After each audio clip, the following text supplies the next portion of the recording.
प्रशांत शर्मा, आप देख रहे हैं SPN न्यूज। स्वागत है आप सभी का हमारे इस खास प्रोग्राम में। और प्रोग्राम की शुरुआत अब हम करेंगे राष्ट्रपति चुनाव के नतीजों से। जी हाँ, राष्ट्रपति चुनाव को लेकर अभी तक जितना भी कंक्लूजन था, जितना भी संघर्ष देखा जा रहा था, सत्ता पक्ष की तरफ से, विपक्षी पार्टियों की तरफ से, लगातार इस पर हम चर्चा कर रहे थे। हमने अपने दर्शकों को बताया भी कि एनडीए की तरफ से उम्मीदवार द्रौपदी मुर्मू की स्थिति क्या है, क्या कुछ पार्टी उनको लेकर बड़ा कदम उठा रही है, किस तरह उन्होंने विपक्ष से समर्थन मांगा और विपक्ष किस तरह यशवंत सिन्हा के साथ खड़ा था। हालांकि इन सब के बीच अगर 21 तारीख की बात करें, जो कि नतीजों का दिन है, जी हाँ, इस दिन पता चल ही जाएगा कि कौन कितने पानी में है, कौन कितना जो है ऊपर है। लेकिन इन सब के बीच अगर बात करें, 21 तारीख को जो नतीजे हैं वो फिक्स्ड है।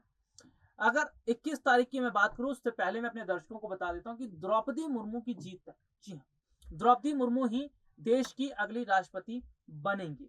लेकिन यहां पर समझने की कोशिश ये कीजिएगा कि हार कर जीतने वाले को बाजीगर कहते हैं, ये आपने सुना होगा।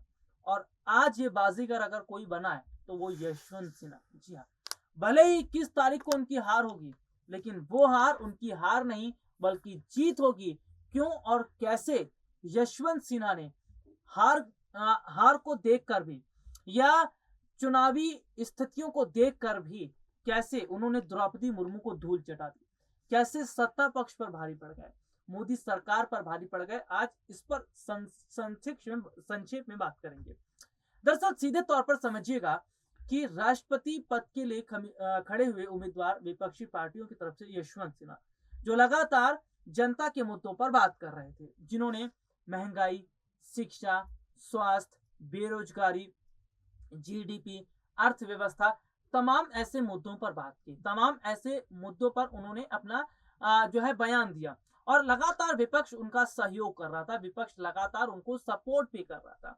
ये देखने को मिला कि जब सत्ता पक्ष को इस बारे में मालूम पड़ा कि भाई विपक्ष का बहुत बड़ा समर्थन यशवंत सिन्हा को मिल रहा है, और विपक्ष यशवंत सिन्हा के साथ अगर ऐसे ही, जी हाँ, मजबूत पहाड़, मजबूत चट्टान की तरह खड़ा रहा, तो समझ लीजिए यशवंत सिन्हा को जीतने से कोई नहीं रोक सकता। क्योंकि पानी की धार जो है, जब उसका प्रवाह तेजी से होता है, तो समझ लीजिए चाहे मिट्टी हो या बड़े से बड़े पत्थर, वो काट ही देता है। तो यहां पर हम देख रहे थे कि यशवंत सिन्हा बहुत तेजी से आगे निकल रहे थे। विपक्ष ने एड़ी चोटी का जोर लगा दिया उन्हें सपोर्ट, समर्थन करने के लिए। लेकिन हमने क्या देखा कि अपनी पावर का गलत इस्तेमाल मोदी सरकार ने किया, सत्ता पक्ष ने किया। आपने ये देखा कि विपक्ष मजबूत हो चुका है। विपक्षी पार्टियों का समर्थन अगर सिन्हा के साथ है, तो आपने विपक्ष को तोड़ दिया। आपने विपक्ष के साथ खरीद फरोख्त वाला काम किया, आपने क्रॉस वोटिंग करवाई। क्रॉस वोटिंग का मतलब नुकसान किसको, ये समझ ही रहे थे, सिन्हा को, बीजेपी को फायदा।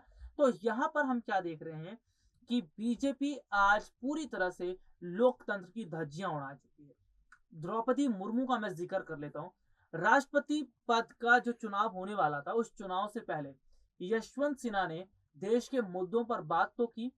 उन्होंने कम से कम जो अग्निपथ स्कीम लॉन्च हुई उस पर तो बात की, और हिंदू मुसलमान जैसे मुद्दे हो रहे थे उस पर तो बात की। लेकिन आपने द्रौपदी मुर्मू को क्या सुना कभी कि उन्होंने रोजगार पर बात की हो, जीडीपी पर बात की हो, अर्थव्यवस्था पर बात की हो, युवाओं पर बात की हो, अग्निपथ स्कीम पर बात की हो? सुना आपने? शायद नहीं सुना होगा, और सुनेंगी भी कहां से जब उन्होंने बोला ही नहीं। तो यहां पर हम यहाँ क्या देख रहे हैं, यशवंत सिन्हा का यह कहना है कि ऐसे राष्ट्रपति का रहने का क्या फायदा जो राष्ट्रपति चाबी वाला गुड्डा बनकर काम करे, जो राष्ट्रपति जो केवल अपना 5 साल पुरस्कार देने में और अवार्ड देने में बिता दे। जी हाँ, यशवंत सिन्हा ने कहा था कि राष्ट्रपति ऐसा होना चाहिए जो कम से कम देश के मुद्दों पर अपनी राय तो रख सके, देश के मुद्दों पर अपनी बात कर तो सके। और आज हम क्या देख रहे हैं कि विपक्ष में रहकर विपक्षी पार्टियां बात कर रही हैं। लेकिन इससे पहले आप रामनाथ कोविंद की ही बात कर लेते हैं। रामनाथ कोविंद को देख लीजिए, उन्होंने अपने पूरे 5 साल का कार्यकाल बिता दिया, और यशवंत सिन्हा ने कहा कि उन्होंने कभी नहीं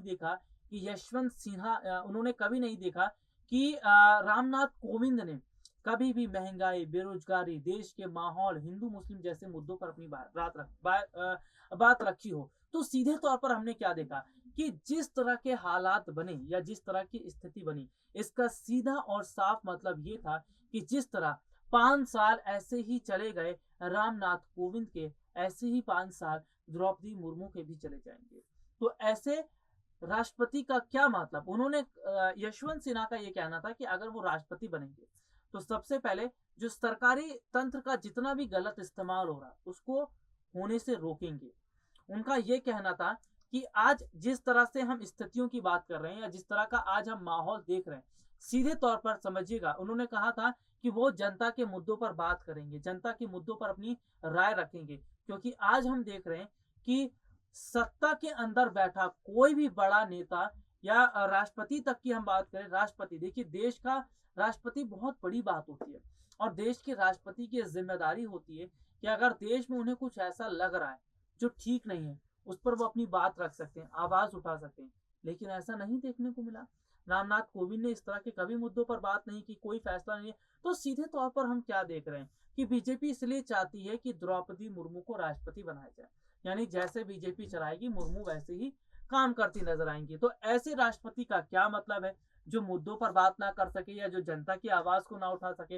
विपक्ष राष्ट्रपति को चिट्ठी लिखता रह जाएगा, युवा चिट्ठी लिखता रह जाएगा, कोई रिस्पॉन्स नहीं आएगा, कोई जवाब नहीं आएगा। तो यहाँ पर सीधे तौर पर हम क्या देख रहे हैं कि आज विपक्ष में कई ऐसे नेता हैं या विपक्ष को इतना मजबूत होने की जरूरत है, कम से कम जनता की आवाज को वो उठा तो सके, कम से कम संसद के भीतर वो अपनी बात को उठा तो सकें, जनता की बात को कर तो सके।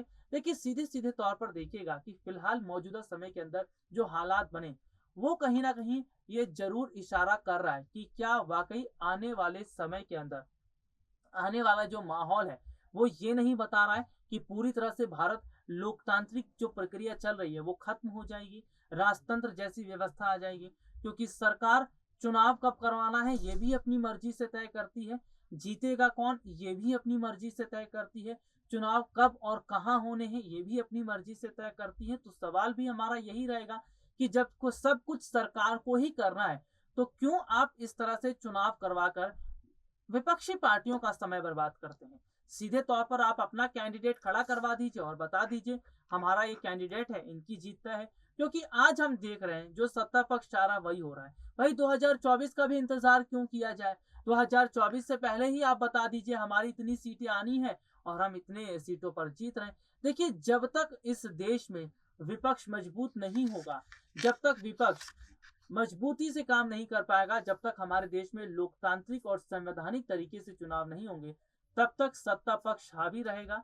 जीएसटी लगातार बढ़ते रहेंगे दूध से बने प्रोडक्ट पर या खाने पीने के सामान पर, जो कि सरकार ने 7% बढ़ा भी दिया है। इसके अलावा अगर अस्पतालों के खर्चों की बात करें उन पर भी।